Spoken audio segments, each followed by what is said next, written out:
What's up, everyone? It's J and J with Justin and Jordan. What we got today, Justin? So today, in honor of the NBA draft this Thursday, we will be doing our own J&J NBA mock draft. This is the first one, and we'll dive into a little Ja Morant and a little Bradley Beal trade.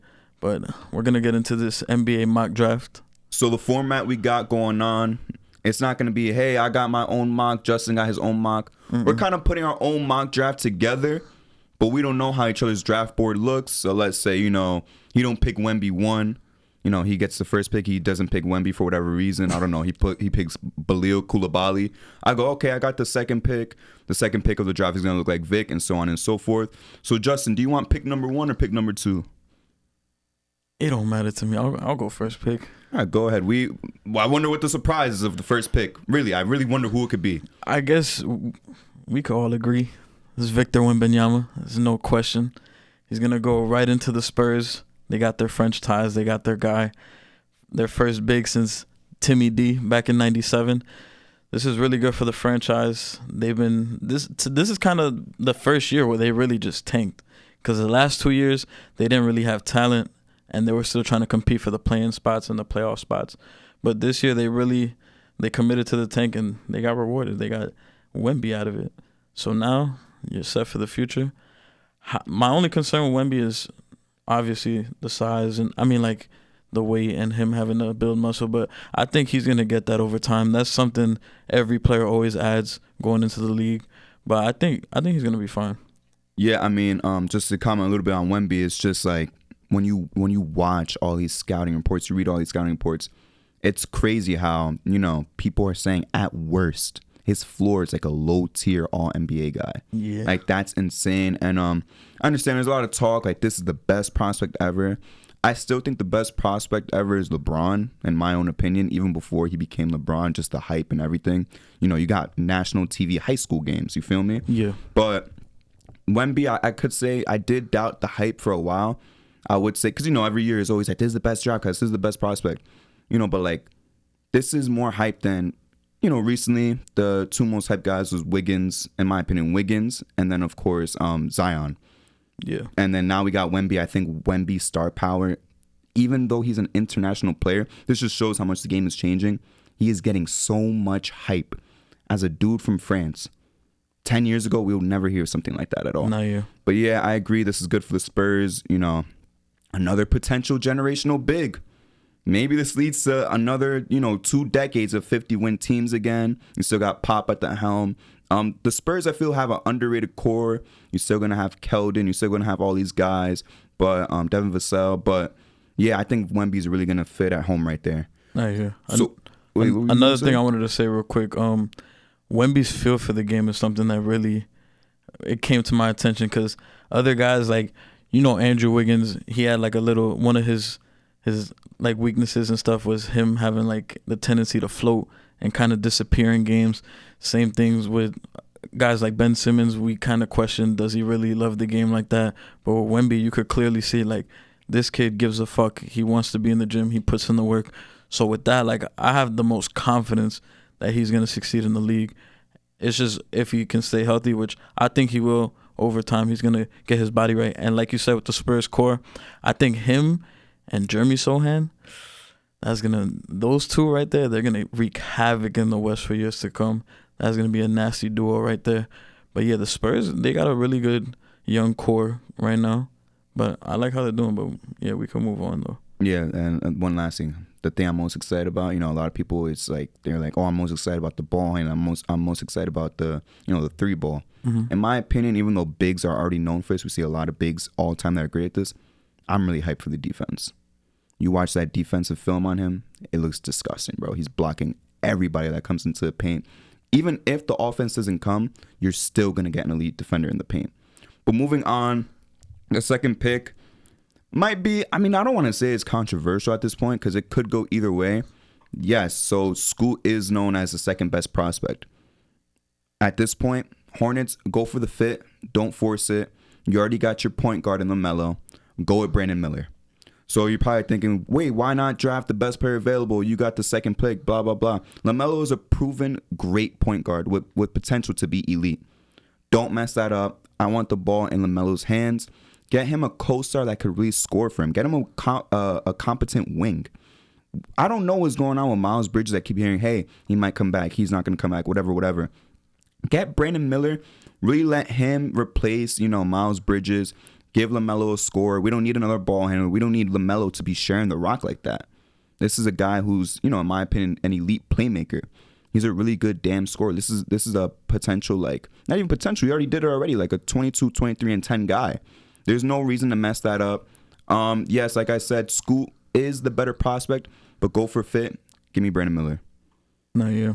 This was the one spot where I slightly disagreed, because for me personally, as much as I like Brandon Miller, he's a good fit for the Hornets. I think I wouldn't think too much about it and go with Scoot, just the overall talent. I know people like to argue about the fit, but I think Scoot is one of those guys that I think no matter where he goes, he's going to put the work in. Even with the fit with LaMelo, it might be funky. People always want to talk about the Fox and Halliburton thing.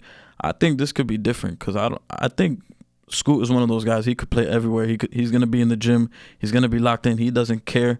I think LaMelo, he's shown that he could shoot, even though in spurts you kind of see here and there his shot could be inconsistent, but this year he really improved. And Scoot showed flashes where he could play off the ball. He's a really good cutter. He likes to get out in transition. That works really well with LaMelo's game. And LaMelo has shown sometimes he could kind of play off ball a little bit. And I know the questions about Scoot's jump shots is there, but I think he's the type of guy, he's gonna work on that shit. He's gonna be in the gym. But he does have that mid-range pull-up to account for it. He does get to the rim. He gets to the free throw line. But yeah, Brandon Miller, it's not a bad pick. I just think Scoot has the higher upside. Yeah, of course. I like I said, I do agree, but it's just, you say he's a good cutter, he could be off ball, but he's not going to reach his potential playing like that. I think Scoot's going to be a guy where for him to reach his potential, let him hold the ball as long as possible, which, of course, segueing into the third pick makes it a little more difficult as well, because we're talking about another team with a solidified point guard. So who do you have the Blazers taking? Are the Blazers going to pass up, or are they going to take BPA? Well, since you took Brandon Miller, I will take Scoot right here for the Blazers. But with that being said, Portland, if you take Scoot, please trade Damian Lillard. Please. Because I would not want to see Scoot, and I don't want to see Scoot off the bench or whatever, Dame, Scoot, and Simons. I do not want to see that. Please, Dame has done all he can for this franchise. Just send them off. Start the rebuild with Shaedon Sharpe and Scoot. You have two good guys right there. That's what I would do. Please do not try to trade this pick and try to build around Dame. That is the dumbest thing you could do. I would just send Dame off, take Scoot right here. You already have a nice core right now. Your lineup right now, you already got your big three with Scoot, Simons, and Sharpe. And then you still have Jeremy Grant. Is he a free agent this year or not? I believe so, but you're saying keep Simons? Like, I understand where you're coming from. He's a young guy, but I think keeping Simons, yes, you're getting rid of Dame, but you're still doing what's redundant that Portland has done for the past 7 years, which is a super small backcourt. The undersized guards. So I feel like if you're gonna commit fully to the rebuild, Simons is a young guy. Ship him out too.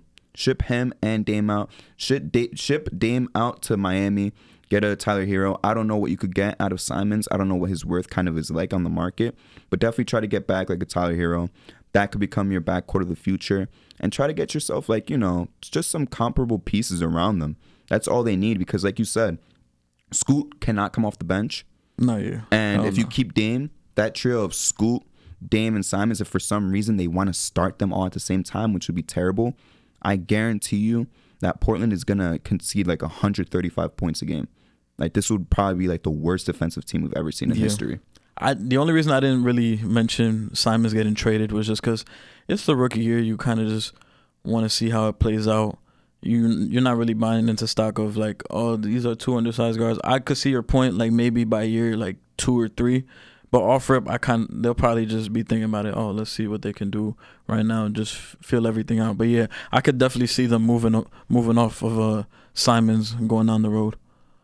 True. Like I said, stop with the small backcourt. Yeah. Stop with the small backcourt. Get yourself, Paul is a guy with some size, and just roll out with. I'm being serious, but roll out with your team. Give Dame the chance to leave, man. I understand he loves Portland. We've had these rumors for like 5 years now, 4 or 5 years. Just let him go. It's not disrespect Portland. You got your guy, and not only that, a reason that they always don't want to trade Dame too is ticket sales. You cannot tell me that a guy like Scoot is not box office. That is box office superstar potential right there. So, you make everything work out. So moving on, the Rockets, yes, again, this is a case of there are better players available at the moment. But go with fit again, You got your backcourt, you got your center. Don't grab another guard. Please don't grab another guard to play some AAU ball with no defense. Get yourself a wing like Cam Whitmore. Get yourself some defense. Really start a foundation where if the Rockets are really serious about building a good team, a team that can make the playoffs in the future, you need to start, grabbing building block guys that could play defense and complement your stars. You got Alperin already running center. Not a good defender. Of course, we know that their backcourt is horrendous on defense.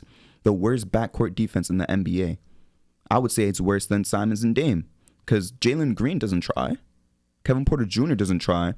So this is where you get a guy like Cam Whitmore where he's going to go out. That's going to be your guy where you're like, I need you to guard the best player. You don't need him to score for you. That's not what you're grabbing him for. You got to start getting guys who could play defense. You're going to need some lockdown guys, or else, you know what? You're going to be stuck playing that AAU ball. You're going to be stuck, playing games where you're losing 120 to 145. You don't need that anymore. Start building a real team. And I think with Cam Whitmore, you're going one direction closer to where the Rockets need to be. Man, I really like Cam Whitmore. I wanted to pick him at 5 to Detroit. Oh, you fucking up the draft. No, I'm joking. You better mess up mine. Good job. Nah, yeah, I'm about to mess you up too. But yeah, Cam Whitmore is a really good prospect, really good wing. Houston, I mean, I could see it in Houston. I could see it in Houston. But Houston got to get their guard play up. I don't know how they're going to do that. They still got Jalen Green there, Kevin Porter Jr. I don't know what the question is around him. But Cam Whitmore is the type of guy he's the type of guy I feel like you could plug and play any scenario he's in. So I feel like that he's kind of like a safe pick. I would have loved to see him play with Caden Ivey because he's a good cutter. He's very athletic. He got potential as a shooter. So that would have been fun to see. But Houston, if they could get the right guards around there, well, I think Jalen Green's there to stay. But if they could get like a true point, I think that's gonna be a good team going forward. But 5th pick, the Detroit Pistons. For me, I will be selecting Jarris Walker. I agree with you. Out of Houston, and this guy 6'8", 240, real good defender, on ball, off ball. Kind of struggles guarding guards and stuff like that, but I think he fits the timeline for the Detroit Pistons and what they're trying to do. I know they just acquired Bagley, and they got who was the other one? Wiseman. I don't see those guys starting. They're kind of just there, just off a trade.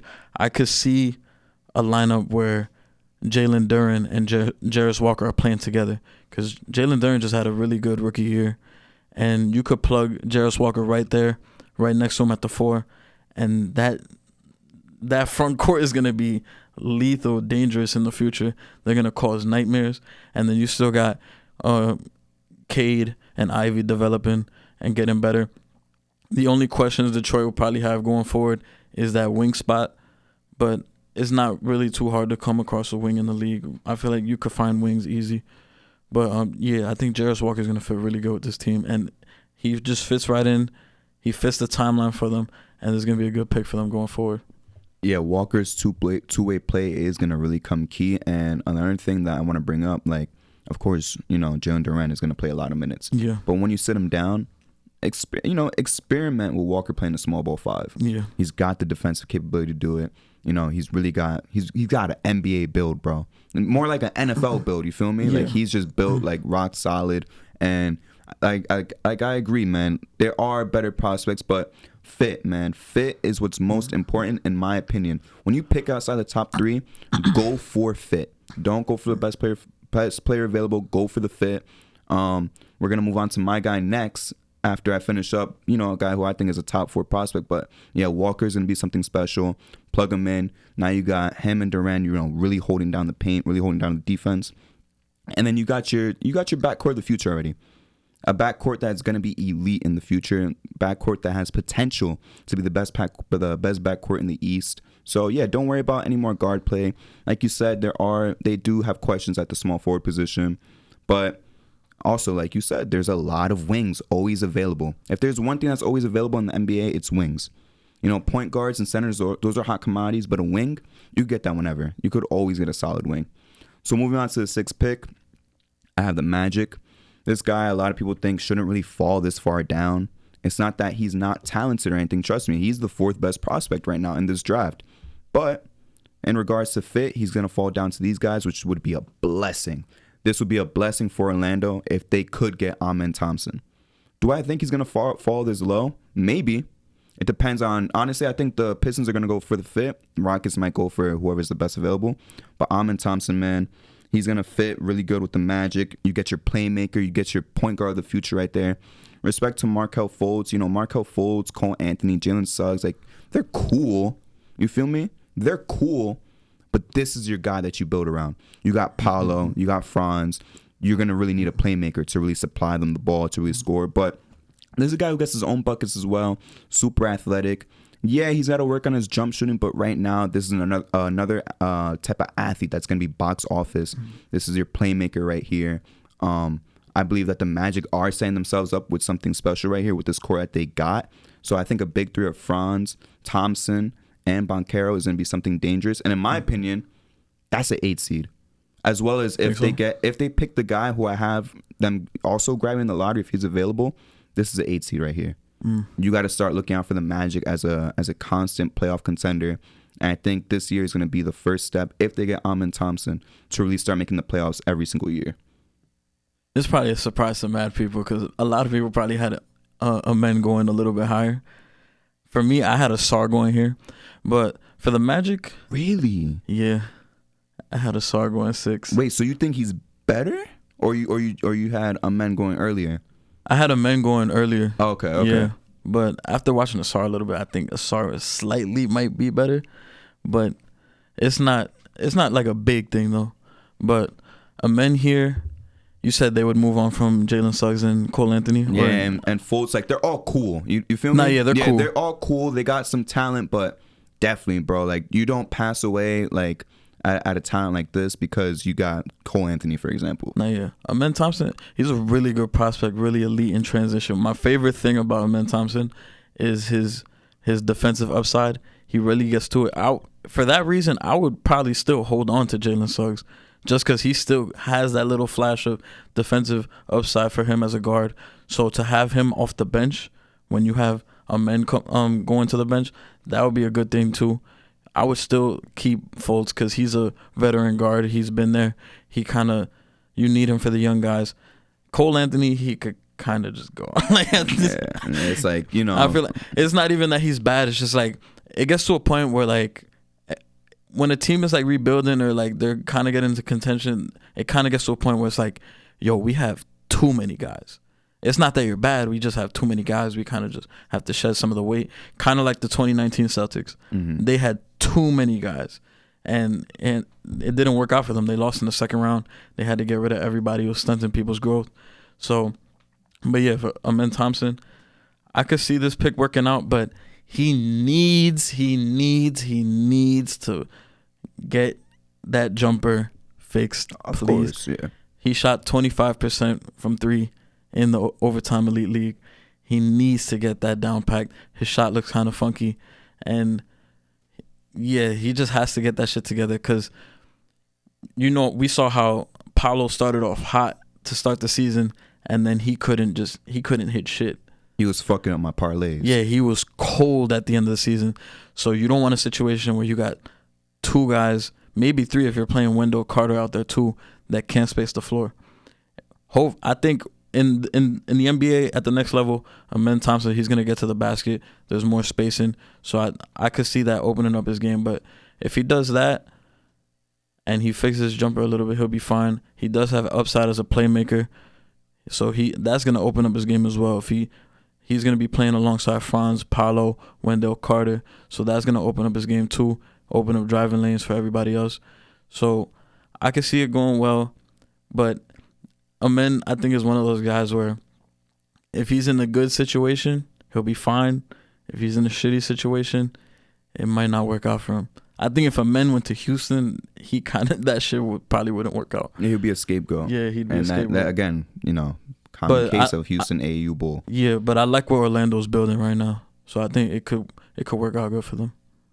So next up, we got the Pacers. Pacers are in a really unique situation. They got a lot of really good, decent building blocks. You got your Halliburton, you got Mathurin, you got Duarte, you still got Miles Turner around. So who do you think they're gonna pick up next to really add to this core? Damn, originally I had Jarris Walker right here. So this shit about to throw But you me. picked him for the Pistons. I know. I didn't bust you. You busted yourself. I know. Shit. Pistons. So we got Halliburton, all them guys. This shit might be a crazy pick. Shit. This shit might be a crazy pick, but I think I might take my guy. Taylor Hendricks. Right Okay, here. good. I was about to say, if you pick anything, because that's who I got. I didn't want to help you, okay. But that's who I got, and continue on. Man. Nah, yeah, I'm gonna take Taylor Hendricks here. Power forward, 6'9", really, really elite rim protector. Him and Miles Turner together, if that's the direction they want to go and keeping Miles Turner, that could be really good. And another thing I like about Taylor Hendricks, he got a sniper on him. He got the 3-ball. He got the 3-ball on him. So I know some people might see this and be like, Taylor Hendricks at 7, but nah, I think Taylor Hendricks would fit in well with Indiana. He's a lob threat too. So another thing you could use to play with Halliburton, imagine having 2 bigs that could protect the rim and stretch the floor. I think for Indiana that's really good. Yeah, you got your wings. You got Benedict Mathurin from last year. You got Chris Duarte from the year before. Buddy Hield still. So yeah, and I think Indiana's still going to be in the right direction because they started off. Didn't they start off hot, right? And then they kind of cooled off. Yeah, they cooled off. There was ahead of our Knicks for a while, and that's what kind of caused the issue with what's our boy Wally Zerbiak. Started the beef with Halliburton versus Brunson, and you had the Pacers fans saying, "Oh, but we're ahead of you guys. Why do you get 2 All-Stars?" But yeah, they did start off really hot, and as you said, Taylor Hendricks I think is another good piece for them. Yeah. It's like what we see every year. Miles Turner, is he going to be moved? Is he going to stay? If you commit to staying with Miles Turner, like you said, this is going to be problems in the paint for a long ass time, bro. Problems. No one is ever going to be able to really penetrate that paint and really get their paint points. And as you also said, what I really love about Taylor Hendricks, yes, the defense is going to be elite, but guess what? That 3-ball, you said, the spacing, you're going to be able to run 5 out with 2 capable defenders. How many times have we seen that in the league where you run 5 out, everyone could shoot? I mean, Halliburton, we understand, doesn't really have the sniper like he really does. He's a decent shooter though. He makes them. He's a decent shooter, but when you have 5 out and capable defenders, because 5 out usually means you're sacrificing defense. Nah, yeah. But you still got elite paint protection. That's gonna be disgusting. For them. He shot almost 41% on catch and shoot threes. He's gonna be a dog, especially with the creation that Tyrese Halliburton has. His elite level playmaking is gonna be disgusting on this team. Nah, yeah. I think he's gonna fit in really well for Indiana. So moving on, the Wizards. First time they really made national media in a long ass time, to be honest. It looks like they're pressing the reset. Kind of like I understand this is your biggest star, but kind of a soft reset until they move like KP and Kuzma. We obviously talking about the Bradley Beal trade to the Suns. We're gonna touch on that a little bit more later on, but right now, when you start going through a reset, this is where you start picking up your guys and really start preparing for the future. This is where I have the other Thompson twin. This is where I have Asar, another guy like we said, like his twin brother, incredible athlete, has defensive upside. Not that good of a shooter at all, but you know what? This is definitely a guy that your fan base is gonna come in. They're gonna pay to watch this man. Either whichever brother you get, you're getting a lot of talent. As you said, Asar is, in prospect rankings a little higher than some of the guys before him, but it's just a matter of everyone in the NBA seems to have their point guard. The Wizards do not. You know, Monte Morris, yeah, he's cool, but he's really a backup guy. Remember when everyone was talking about Monte Morris, like he's so elite, look at his assist-to-turnover ratio? That was off the bench, man. You feel me? So with Ausar, you're really going to have a young guy, you know, potentially be an all-star superstar? I don't think so. In my opinion, I don't think either Thompson twin is going to be like that all-NBA type of guy. But you're going to get someone that's cool, someone that's an all-star. You're going to have this athleticism. You're going to have this defense. And this is where you really start building towards the future of your team without Bradley Beal. Nah, yeah, for me, like you said, how they're not going to be superstar. I always thought, I'm like, yo, worst case scenario for these boys is that they turn into like Stanley Johnson. Jesus, that's terrible. Yeah, that's bad. But yeah, it all depends on situation. You got the Wizards taking Ausar Thompson. This pick, I'm just scared for Ausar because we saw the Bradley Beal trade. I don't know why they decided to wait for the Wembanyama draft to finally do it. They should have did this last year just to gear up and get a higher pick, because we've seen since 2019 the Wizards have always been from 8th to like 11th pick. So they kind of just been mid as fuck for the last 4 years. 4 years? That's like the last 10 years. Yeah.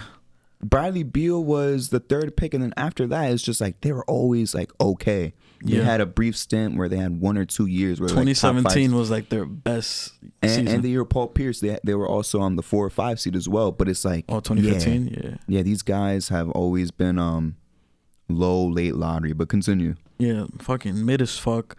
So my only fear with Ausar is just like Washington kind of just not knowing what direction they're gonna go.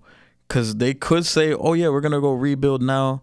But then they might say, oh, we're going to still keep guys like Kyle Kuzma and all that and just kind of keep it together. Because I think Washington should just go full reset. Just go all the way reset. You still have Denny Avdija.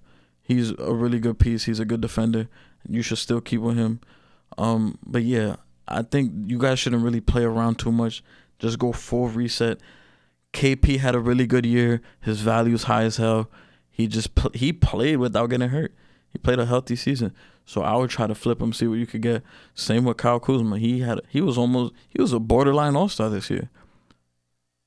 I'm not gonna say too much. Yeah, you know how I feel about Kuzma. I'm not gonna say too much. Oh yeah, you don't fuck. I'll say he was like a. All right, okay. Cool. He was a borderline injury reserve. I'll say that.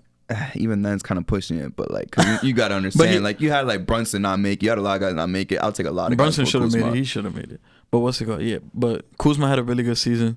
So for them to kind of just play around with the same guys that it kind of worked, it kind of didn't, because we saw with everybody with Bradley Beal there, their ceiling as a team was probably like an 8th seed, and worst case they were like 12, 13. Mm-hmm. So to kind of just keep flirting with the idea of keeping these guys around, I would just say to hell with that. Just go full reset, build with the young guys. You still got Corey Kispert, who he improved from his rookie year. Denny Avdija, you still got him. I know Johnny Davis was horrible this year, but give him another chance, please. Please. I know he had probably the worst rookie year ever, maybe. I don't know. Nah, Ever is kind of crazy. Ever's crazy. Yeah, he was pretty fucking bad. He was getting slandered, but he was a guy I liked coming out of last year's draft. I wanted the Knicks to get him. I still think the Wizards just got him just so we couldn't get him. But yeah, just continue to build with the young guys. Stop holding on to these guys, and just keep going like that. So how do you feel about what the Jazz is doing right now at the 9th pick? Because they got their front court. I feel like their front court set up. And Laurie and Walker Kessler. What direction you think they're going to go in with this 9th pick? 9th pick right here. I think after trading Mike Conley, I feel like you definitely have to kind of go guard here. Of course. And for me, right here, oh shit, I almost messed up. Right here, I would go Anthony Black. You know what? I'm not gonna lie. We came into this thing we was gonna bust each other's draft boards. I think it's gonna come a little later. But yeah, I agree with you. You know what's funny? I was about to take Kaysen Wallace right here, Jesus. But then I was like, wait, Anthony Black is still up here. But yeah, I'm gonna go Anthony Black. Anthony Black out of Arkansas, really good playmaker. That's probably the biggest part of his game. He's got really good feel of the game, good creator. I think he's gonna fit in well. because Utah got something building. You got Lauri Markkanen's all-star breakout year. Walker Kessler, great elite rim protector off rip. No, people probably didn't see this coming from him off rip. So to add a dynamic playmaker for for Utah and Anthony Black, that's going to be a good step in the right direction. And because right now you got guards like, no disrespect, but you got Nickeil Alexander-Walker, what's his name? Taylor Horton-Tucker, Colin Sexton. Like, I remember last year, people thought Colin Sexton was going to go in averaging 25 a game. Yeah, but that wasn't the case. That's his team. Yeah, Will Hardy was like, nah, we're not doing that. We saw Lauri's been the guy. I think he could play off. If they do go Anthony Black here, I feel like the only thing in the future would just be maybe another guard to kind of play off of them. Because I feel like front court, they're pretty much set with Walker and Lauri. And you still got Agbaji from the Cavs last year. And he showed some flashes being a good 3-and-D wing. So I think if you go Black here, the only questions in the future would just be getting another guard to kind of just complement and to play with Black. Because he does struggle shooting too. Of course, yeah. And like you said, with Mike Conley being gone, you're missing a big hole in defense and in playmaking, Go with Anthony Black, he's going to be really damn good at both. As you said, they have a lot of guards. Yeah, like they're cool at best. Some of them are cool at best. Colin Sexton's cool, but we saw in Cleveland, he's not a point guard. You got to run him as a super small 2 or off the bench. In my opinion, he's an off the bench guy. That's like a 6-man of the year candidate, even though he is teammates with a 6-man of the year. But also that, it's like Chris Dunn too. Chris Dunn, he's cool in what he did in like 20 games. That's not your point guard of the future. Yeah, really grab a guy like Anthony Black to be your point guard of the future. See what happens, And there's nothing you can really lose when you're the Jazz. You overperformed this season. Like, this was supposed to be a team that was in the race for Wemby. Maybe some Jazz fans are disappointed in the fact that they're not getting Wemby, but you definitely have a lot of talent in the front court already. So, just be grateful of that. Really start filling in the holes. Really start plugging in where guys where you really need them. And definitely go on Anthony Black right here. Yeah. And like you said, with the Colin Sexton's not a point guard. He's 6'1", 6'2". Same thing to Nickeil Alexander-Walker. He's kind of like a combo guard at 6'4". Anthony Black is coming in 6'7", and this guy, good playmaker, good all that. I know he struggled shooting, but Arkansas this year, they shot 30% as a team from 3, and sometimes they play with 2 bigs, so that kind of just hindered everybody. Now you're going into the league where there's more spacing. You're playing with real shooters, so that's gonna open up lanes for him to be just a better finisher, better playmaker, better all that. So I think this is a pick right here for Utah. And moving on to number 10, slight little soliloquy before I even go into the pick. We got the Mavs up here. No one could have predicted the Mavs were going to be a lottery team this year. And they did it. They got this high up on purpose to screw the Knicks out of a pick. Whatever, that's fine. You could go do that. That's a little cute and all. But right now, the Mavs are kind of in that spot where you have a really young superstar. And you have to build a team that's good for right now. This is super reminiscent of the first stint of LeBron in Cleveland because, you don't really get a lot of top picks. LeBron off rip was, that I think Cleveland was like a 40-win team, like his first season, like 38 to 40 wins. That's not good enough. It's the same thing with Luka. Constantly, like they're in the mix. His first season, like they were outside the playoffs, but they won like 30+ games and all that, which isn't good enough for an elite pick. So right now you're stuck. You got to really build your team. And it's like, at this point, you're not in a spot where you're getting a superstar type of potential guy. So go with the fit. Go with someone that's going to fit Luka's heliocentric offense. If you're keeping Kyrie, go with a guy that's going to be able to play off, 2 really super ball dominant players in Kyrie and Luka. Go with Grady Dick. Pause. Because you know what? All right, but hold on. Because you know what? Right now, Grady Dick doesn't really need the ball like that. You're not expecting him to be dribbling the ball up, into a half court offense. There's a guy that he's gonna do one thing that Luka needs: shooters. All he needs is shooters. That's the only thing he needs. Just get a shooter. So why not go for the best shooter in the draft and Grady Dick? Yeah, Dick is a good fit. Pause. No, I'm joking. I'm sorry. I'm sorry.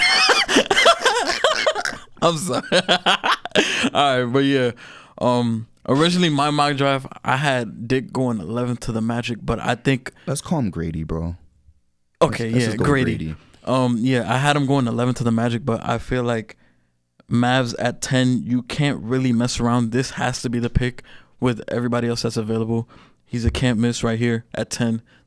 I think this is the best. Like, this is a sweet spot for you guys. And like you said, best shooter in the draft. He shot 40% on 6 attempts from 3.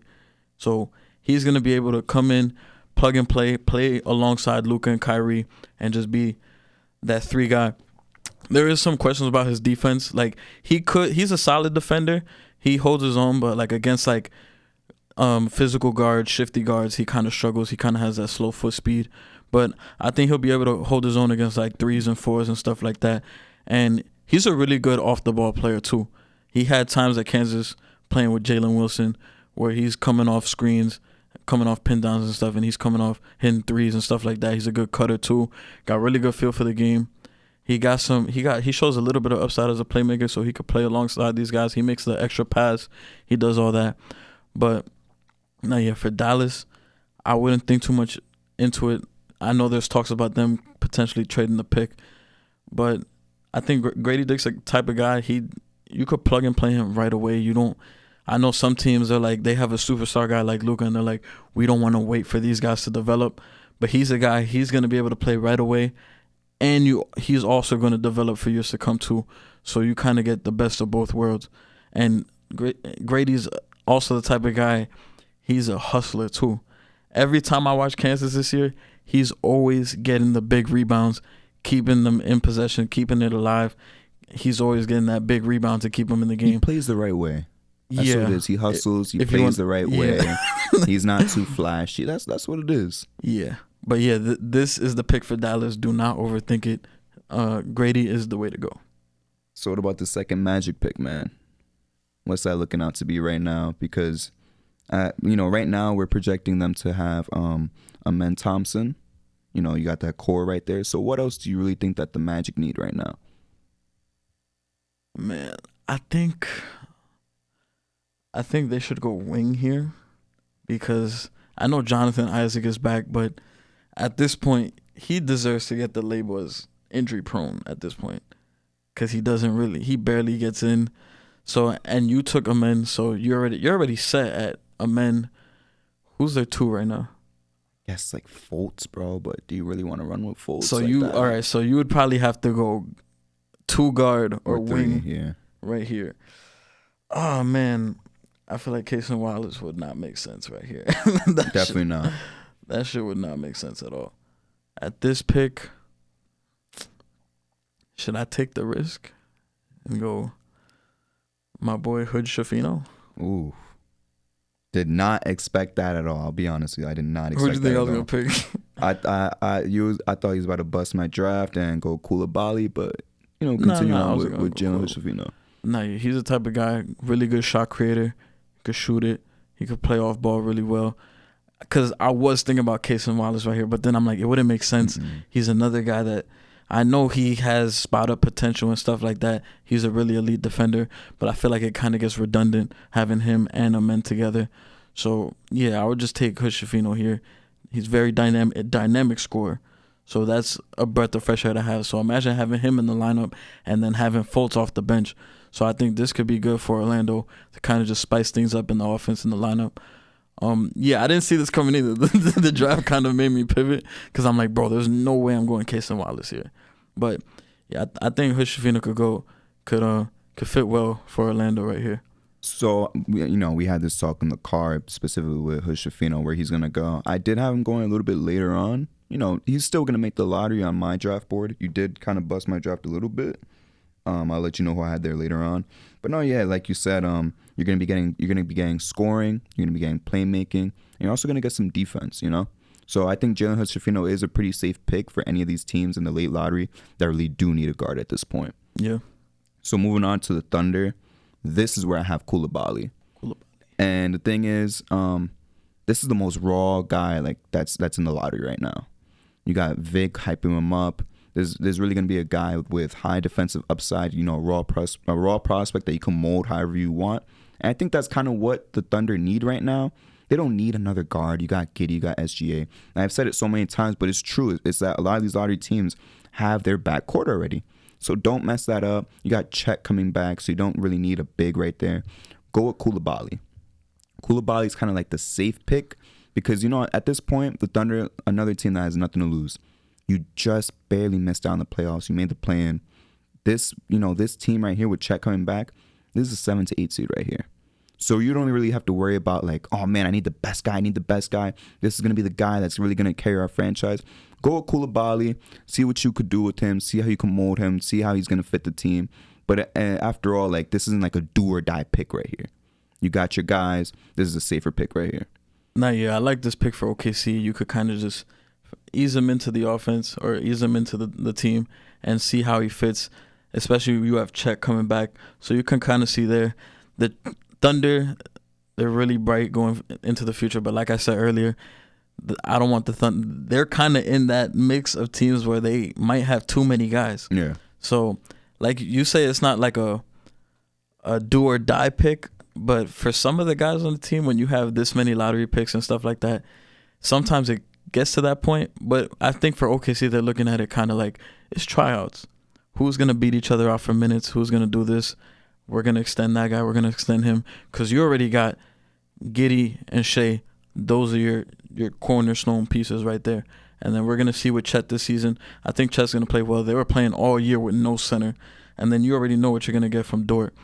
But then you got other guys like Trey Mann, Aaron Wiggins. Who else is there? J-Dub, Usman, Deng, the other Jalen Williams. J-Dub was really good too. But yeah. So Agbali here, this would be a really good piece right here just to fit and see what OKC does in the future going along with the other guys. Because I don't think every single lottery pick they have may be there in the future because they still got hella picks going on for the years to come. So we'll see what goes moving forward. But Agbali right here for the Thunder, I think will be a solid fit. True facts. So Raptors right now, who you got going to the Raptors right now? You got rumors of Fred leaving. I don't even think they're rumors at this point. I think it's basically just guaranteed right now. Fred is going to leave. So what do you think that the Raptors are going to do? They have like a decent team right here. Another playing team such as the Thunder. What direction are they going to move in during this draft? Well, for me, I mean, it made this pick a lot easier for me with Fred VanVleet possibly leaving. So that leaves the door open for there to be a guard there. But for me, I will be taking my favorite prospect in this class, Keontae George, out of Baylor. And I do that because 6'4" guard, 201 pounds. He's a very, very dynamic scorer, very confident. He's the type of motherfucker, two people in his face, he's going to shoot it, step back three, he's doing all that. He kind of teeters in between a combo guard. He has playmaking flashes. He has the two-guard game. But I think Raptors go here with Keontae George. He kind of could fill in that Fred VanVleet role, but he's bigger, first of all, and he's a more dynamic scorer than Fred VanVleet already at his age. He's only like 19, 20. So yeah, off rip, he's gonna be one of those guys. I don't think he's gonna come into the league scoring 20 points a game, nothing like that. But he is gonna be that type of guy going forward, where he's gonna be known as a scorer type of guy. So I think the ceiling for him, I think he could be like a high level like scorer starter. And worst case scenario for him, he's like off the bench spark plug, kind of like a Jordan Clarkson. But best case scenario for him, he'll be like one of those like scorers as in the starting lineup. And to go with Toronto, where you got guys like Scotty. Well, we don't know what Siakam's future holds in Toronto. I think he's gonna stay, but yeah, I think so too. But like with guys like that, where you got defenders around you, you got other guys like OG who could cut and play. Siakam cut and play too. He could get it off of ISO too. That's a really good thing for Keontae. I think he'll fit right in, and the guard spot is wide open. That's for you to take right there. But yeah, I really like this pick for Toronto. I know you were like, wow. Yeah, because I'll be real with you. He didn't make my lottery. He just missed it. He is talented. He just missed it. But this is kind of where I had Jalen Hood-Schifino, just if you're curious. Yeah. And, because you had him going to the Magic, correct? Yeah. I actually had Kobe Buffkin going there. So, I guess Kobe's going to have to miss out on the lottery, which means the last spot is going to go to Cason Wallace. So, right now, the Pelicans, that point guard position is really wide open. There is no reason, in my opinion, that CJ McCollum should be that guy who's your primary ball handler. Yes, there's like Point Zion, but he's playing 30-something games a year at this point. I don't want Brandon Ingram really being the guy that playmakes for you. So go with Cason Wallace. Not only are you getting really good playmaking, you're going to get, from what I've seen, you're going to get a guy who's coming into the league as an elite perimeter defender, which is kind of what they need. It's what they've been lacking since Lonzo Ball left. And not just Lonzo, but also before that, you had that in Drew Holiday before Lonzo Ball was there. So get yourself a defensive-minded playmaking guard in Cason Wallace, and that's going to wrap it up for me in this lottery. And, I noticed something because this is a lottery. This might be like the first lottery not one center is picked. In our mock draft, at least, from how it's looking right now. But there's not one center that's going to be drafted. Oh, like other than Wemby? Yeah. Oh, yeah, hold on. I'm wrong. Yeah. It was just Wemby. Yeah. I forgot about him because he's just obviously number one pick. But yeah, there's lack of centers right now. Damn, now that I think about it, I'm like, I should have took Buffkin to Orlando. That would have been a nice pick. Yeah, because I had him kind of like as a secondary ball handler. But I do like Hood-Schifino there too. I like him in Toronto, honestly. I think he's a really damn good fit for Toronto. Same thing like you said, you give the keys to this next guy. And I think, Jalen Hood-Schifino really could be that next guy for them. For me, for the Pelicans, I had them taking Derek Lively out of Duke. I say you just wash your hands with Jackson Hayes and you get the better version. That's a good pick too as well, yeah. Elite that's rim like protector. He reminds me of Tyson Chandler a lot. So he could protect the rim there. He's a good lob threat. Cason Wallace, I'm not mad at that pick. I think he's a elite guard defender. He's really good. And he fits kind of like wherever in the lottery because you got him in some mock drafts as high as like 7, and I saw one he's as low as 20. So he's really fluctuating. I think 14 is kind of a good spot for him. He does remind me of Davion Mitchell a lot. I could see them going that direction. Because I feel like either guy you could kind of put in right away. But yeah, only thing I forgot about is like, the Pelicans drafted Kira Lewis. Like, yeah, but he's a bum. I don't even mention him. He's a bum. Yeah, I'm not saying that to say that they shouldn't draft Cason Wallace, but what the fuck happened? That nigga's ass. That's what it is. Bro. I remember they drafted him. I think it was right when they got Lonzo and them after the AD trade. They drafted him that year. And I'm like, bro, what? And then he don't even play now. So I don't know what they're doing. But yeah, Cason Wallace, I think, he kind of gave me Davion Mitchell vibes. He could be, his first couple years, he could just come off the bench and be that backup point guard, really lock up on other guards. He could be that type of guy. But yeah, I could see that being a good pick for the Pelicans. Yeah, he's definitely going to be a pest on defense, him and, Alvarado. So that wraps it up for the first J&J mock draft. But we still got some news going on because we got 2 big stories that happened the past week. Yeah. Past couple of days as well. Let's kind of go with the lighter sided one. We just saw the Suns acquire, Bradley Beal for nothing. They sent a 50-year-old Chris Paul. They sent a couple of second round draft picks, if I'm not mistaken, or just one second round draft pick, and Landry Shamet. So yes, this is a steal for the Suns, but like I said in the playoffs, this is a team that has no depth right now. And it's gonna get to the point where it's like no depth, you're gonna kill off your stars, bro. It doesn't matter how many stars you have. I said this in the playoffs, no matter how many stars you have, this Suns team is gonna be worse than the original core that they had. I don't think there's gonna be a Suns team that ever touches the finals. Because you have no depth. The thing is, at this point in the league, it's not about how it was a couple years ago, where it's like, we need as many stars as we can, accumulate all the stars. Because with all the new rules and shit like that, regarding like the taxes and everything, and all the payroll, you can't just grab whoever you want at this point. So right now, you're already committing.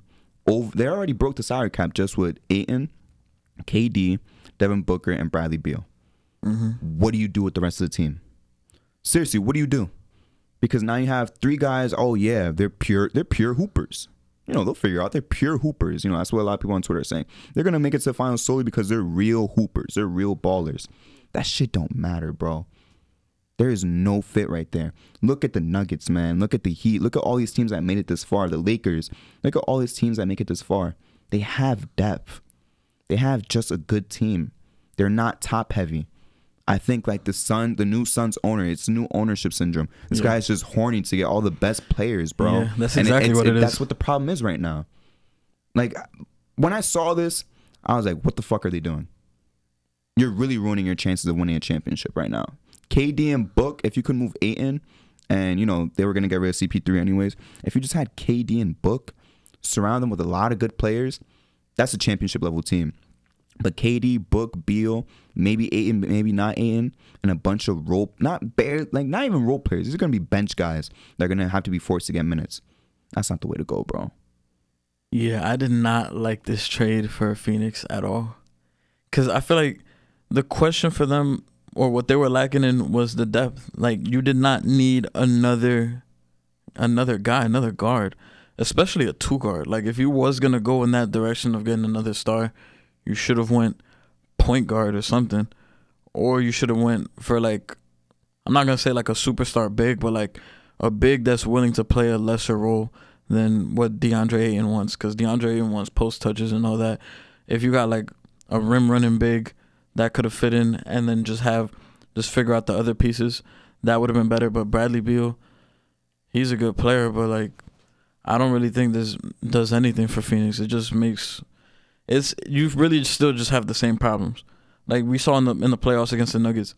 We just saw Devin Booker and Kevin Durant just going off, and that's it. And then you got nothing from everybody else. You might have a game from Landry Shamet, but now he's gone. He's gone. And you had maybe one game from Torrey Craig, but who knows? And all you're doing now is just adding Bradley Beal, who's another guy. No disrespect to him, but like when he had his 30-point per game season, he just had the ball the whole time. Well, I wouldn't say all that. Like, he's cool. He's a really good player, but not what Phoenix needs right now. Like, Bradley Beal is cool. I think you're still gonna get like a cool like 24, 25 out of him. Even on this so? big, yeah. You don't think he's gonna be the one that sacrifices? That is him sacrificing, in my opinion. I think he's like a 27 type of guy. If he was still on the Wizards, he would have like 27 to 30 again. But him sacrificing is 24, 25 points. Remember, KD doesn't play the whole season. KD plays like 55 to 65 games at this point. True. But I'm thinking like all of them together, because to me, with all 3 of them playing, I don't see him scoring 25. I would probably say like 22. Yeah, that's fine. And then, Book gets his 28, KD gets his 28. But then from everybody else, you're getting like 4 or 5 points apiece. Yeah, you still got ain't shit, Yeah, you're going to be relying on Josh Okogie to get you 18. Man. And I like Josh Okogie, but you're going to be relying on shit like that just to keep you in playoff games. Because the regular season, yeah, sure, you guys could probably get a 4th seed with ease. But once you get into the playoffs, we saw this past playoff run is about the role guys. Like, the stars are going to do what they do, but can the role guys step up? You always see there's going to be 1 or 2 guys that always step up every so games. So that's kind of what they're going to need to do. And I don't know how they're going to do it. They have no money. I would trade Ayton, see what you could get back. His stock is low. Yeah, his stock is low as fuck. But I think Phoenix is just fucking shooting themselves in the foot right now. So we got the Beal news out the way. We know what the real main event news is. I want you to really tap into this, because when I talked about it, I'm dick riding, right? Apparently, I'm dick riding. I'm pocket watching when I talk about it. Why are you worrying about what this man's doing? Blah, blah, blah. John Morant, 25 games suspended. Let me know how you feel about that.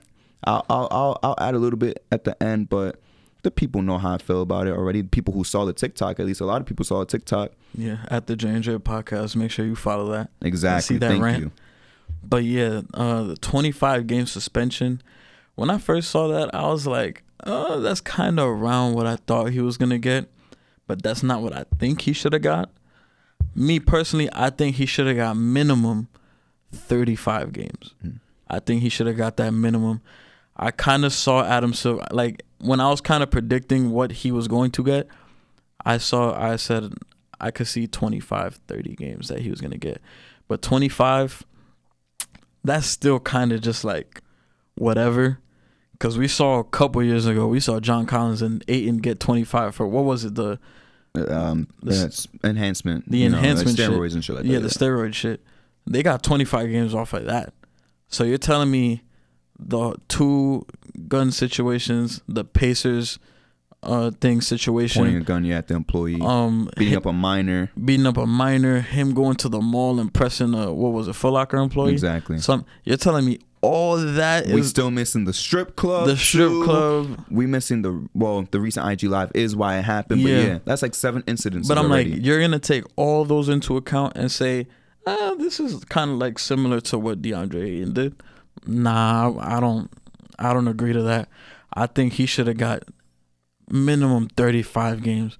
Some people say the whole season. I think that's kind of gas. That's OD. That's OD. I think 35 was like, I think that's kind of fine because it's like, it's not the regular whatever suspension. It's more, but it's still not half the season. It's damn near half the season, but it ain't half the season. So that right there will kind of just send a message to him, because it's like, yeah, motherfucker, we not playing around. But 25, he's going to the public like, I'm sorry. But at home, he's probably like, yeah, I just got off sweet. Because 8 games the first time, that was nothing. But yeah, I think he definitely should have got more time. Adam Silver, he needs to like be more assertive, stop being so player friendly. I know it's a player league at this point, but nobody's gonna look at you different. I know NBPA said that he was wrong to give him that many games. What, that it was too high or too low? Too high? Yeah, the NBPA. You didn't see that? No, I didn't see that. The NBPA is taking John Morant's side. It's always going to be about the players, bro. Just how the NBPA, they sided with Draymond Green after all the stuff that happened with Jordan Poole. It's always going to be siding with the players. And when you have that imbalance of the commissioner siding with the players, and of course the NBPA, they have to look out for their players. It's a mess. It's a mess, bro. It's a mess. I'm sorry I cut you up. I guess this is where I come in because, like, you talk about the 8-game suspension. He didn't care. He didn't care at all. This is what the league is doing is enabling him. Thank you for bringing up that point though with the PEDs, because I didn't realize that. No, yeah. You equating 4 different gun incidents, beating up a minor, doing all this stupid shit, to doing PEDs. This isn't baseball. PEDs not a rampant issue, so we're equating this to PEDs. Really, I thought he should have gotten half a season banned. He should have been suspended for half the season, see if he starts carrying after that. Because 25 games, as you said, it's not a big deal. You want to say I'm dick riding, whatever. Be immature, say I'm dick riding. Because you know what? You know what this means for him? He's going to go out and do that shit again after he comes back from his suspension. He doesn't care. That whole shit, doing therapy in an Airbnb for one day, that's nothing for him. A Jalen Rose interview where he says sorry, whatever. Oh, getting asked softball questions. That ain't shit to him. That's nothing to him. That's nothing. It's never going to be enough.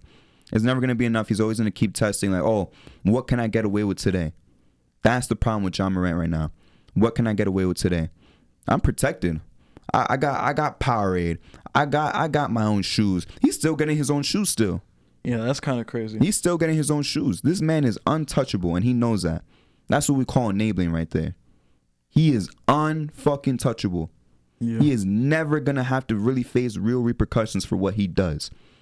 25 games my ass. That is nothing, bro. Yeah. That is nothing. He's going to go out and do it again. And you know what? I'll be honest. I thought when, he went to sit with the media after losing to the Lakers and Dylan Brooks didn't offer the same thing. Yeah. I was like, man, maybe he really changed after everything. Maybe next season's going to take things seriously and not fuck around. Immediately you're fucking around again. Yeah. To where your boy has to take the camera off you because he knows you're doing some stupid shit and pulling a gun out on IG Live. Adam Silver is not going to do anything. We said he wasn't going to do anything with the first go around of the suspension. Yeah. We knew he was not going to do anything. Completely different league now. He's you get away with murder in this league at this point. He kills it. Yeah, deadass. He shoots somebody. Adam Silver's like, man, maybe like 32 games, but he's really sorry about it. Like, that's nothing, bro. That's nothing. He is so lenient with these fucking players, bro, and it's starting to get a little like it's getting frustrating. Because I'll be real with you, I know he makes jokes like David Stern would have been 100 games, whatever. David Stern was an extreme. I can admit that David Stern was an extreme, but the problem with Adam Silver is he's the other side of the extreme. David Stern was going to suspend you for sagging your pants. Now Adam Silver is barely suspending you for pulling out a gun at all times whenever you can. You kind of have to be in the middle. You can't be all the way one side, all the way the other side. Because we saw with David Stern, when Melo punched Jared Jeffrey in the face, he got 15 games from that. When Isaiah Stewart went at LeBron, that was only 3 games. That was nothing, bro. Yeah, that was nothing. That was nothing. That's what I'm saying. Like even when Melo was in that Stop Snitching video, he called Melo up. He's like, "Yo, you can't be doing that." If it was vice versa, Adam Silver probably wouldn't even pay no attention to it. But yeah, it's kind of just a swing of the things. You kind of have to. There should always be a balance. You can never have too much of one thing or too little of this. It should always meet in the middle, like you said. It's got to be all in line. Yeah, but you guys fanboys, that's Dick Ryan. That's Dick Ryan. You pocket watching. What you mean he should lose his shoe deal? You pocket watching. All he did was pull out a gun 5 times. You pocket watching, blah, blah, blah. All he did was beat up a minor. It's not like he's doing like little shit, bro. Yeah. Like, come on. At this point, he's not doing little shit. Yeah. If he was doing little things, I'd be like, oh man, let it go. Like or even if it was one time, but let it go. But it's a constant issue. It's constant enabling, and he's never gonna change. No. I would not be surprised if after his 25 games, yeah, he's cool for like 20 games and he does some dumb shit again. I would not be surprised at all. Seriously, and I'm tired of this shit. I'm tired of all the enabling Adam Silver has done since he's had his tenure as the commissioner, because it's starting to get ridiculous at this point. Yeah. And we're seeing it right now.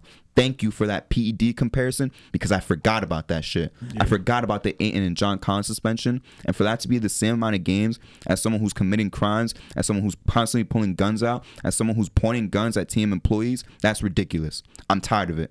I'm really fucking tired of it. But man, that is a negative way to really wrap up the show, but it was really important news. Justin, let's go through the housekeeping real quick. We always got to go through the housekeeping. You know how it is. Yes, sir. If you guys are listening on audio, please give us 5 stars. Please leave a like. If you guys are watching on YouTube, please subscribe. We are going up. Please give us a like. TikTok is going up at the J&J Podcast. We got extra content for y'all. We got that. And we just made an Instagram page. It's at the J&J Podcast 1. We're doing extra clips, longer clips right there. Doing surveys, doing polls, all that. Clips from the pod is there. Got a lot of funny moments. So make sure you guys follow on all platforms. Please, we appreciate you guys. We'll see you guys. Yep, that wraps it up for J&J for the day. We'll see you guys next time. Happy Juneteenth. Oh, yeah, happy Juneteenth. Adam Silver, stop being soft.